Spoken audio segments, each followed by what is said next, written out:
is built, you can print it on a printer. And what they print nowadays basically are three different units, three different functions of DNA and RNA.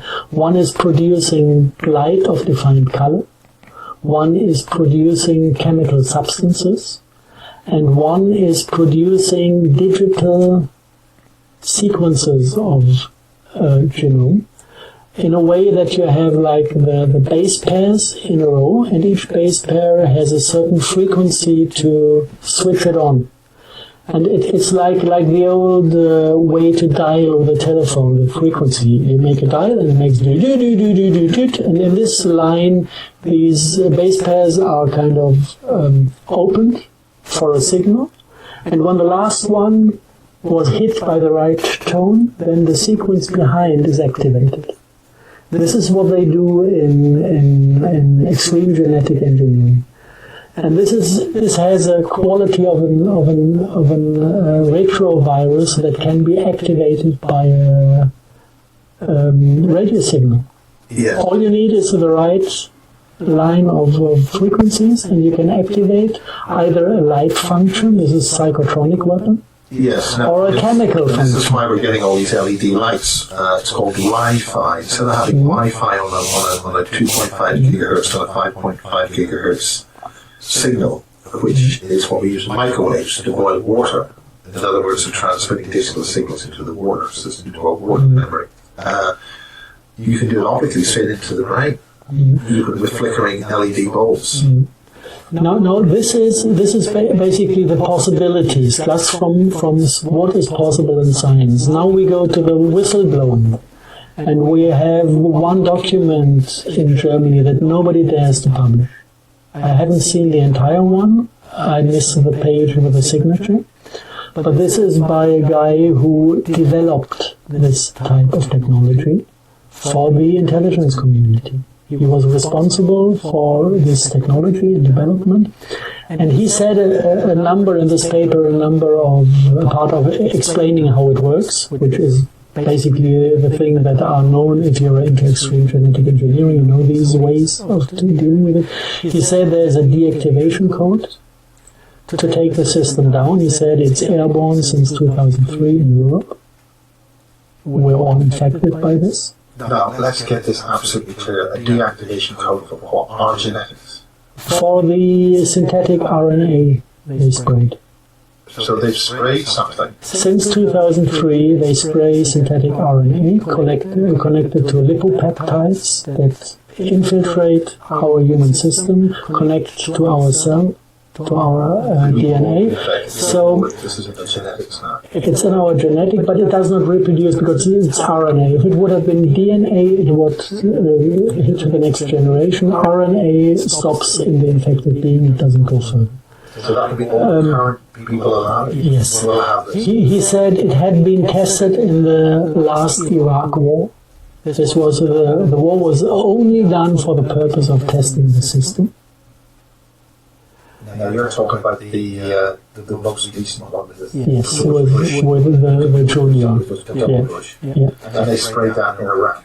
And they sprayed it in Iraq, and we had single news, for example, that they fought back the Iraqi army by utilizing microwave weapons that gave them the feeling that the skin burns. This was in public media and mainstream media. And this is not because the microwave weapon had the intensity to make it burn. This is because the RNA was triggered to create the sensation of burn. So this had a kind of agent within the bodies of the Iraqi army. They tested all other aspects of it. And from the text he says you have these psychotronic weapons, making them give up, making them fall in love with the American soldiers, whatever.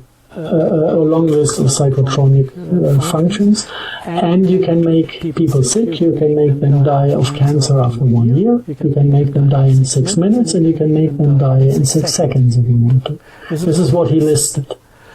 And but the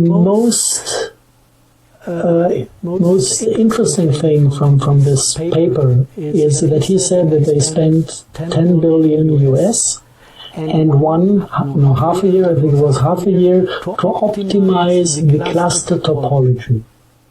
And this is something, it sounds just like science fiction if you say it like this, but if you really think about it, if it is only about infecting humans with a virus-like synthetic RNA, you could give a damn about cluster topology. Cluster topology starts to become an interesting topic if this RNA cluster is supposed to carry a soul.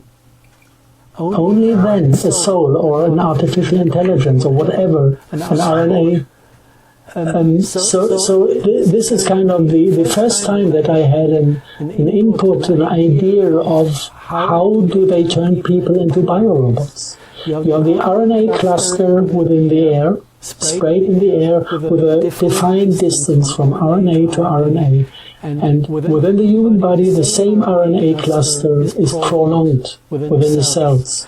And now, whatever is carried by these clusters, the artificial intelligence or a program or a soul, whatever this is, can travel from the dust into the human being. This is smart dust. And this is what they call smart dust. And now, this is all kind of grad theory. If you take the Morgellon topic is, if you find it described as a transhumanistic technology to extract light from the human body, turn it into a radio signal to read out what happens within the human, and opposite way to insert light, not radio frequency, to the human to make him feel whatever you want to make him feel. If you take this Morgellon concept, if you take the nanocrystals, the nanocrystal concept, and if you take all the other things, and then you look into some internal papers of the NASA. This is something that went online, I don't know when,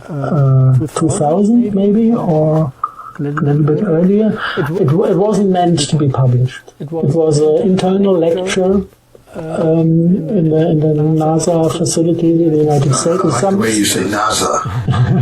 Is that just your thick German accent, or are you putting a Z in there intentionally? No, it was not intentionally, but it is like this.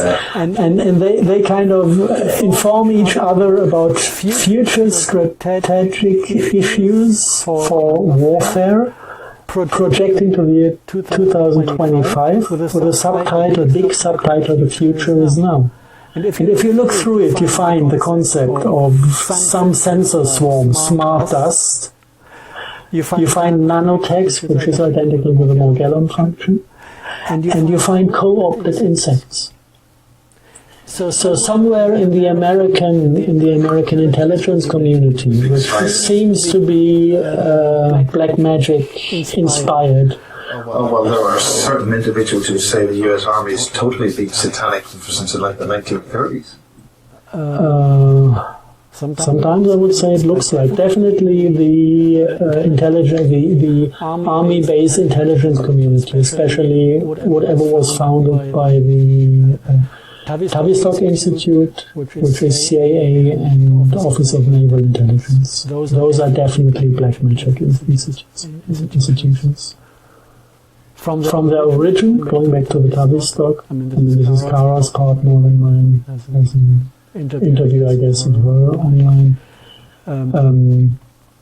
But NASA knows all the components, and it is interlocked in the United States. If you go to Silicon Valley, you have three big buildings. One is Singularity University, with the founder Ray Kurzweil, who is dreaming about, and there are interviews out there where Kurzweil is dreaming about sending nanobots to other planets to harvest energy and matter, to multiply the overall intelligence of the human-machine civilization.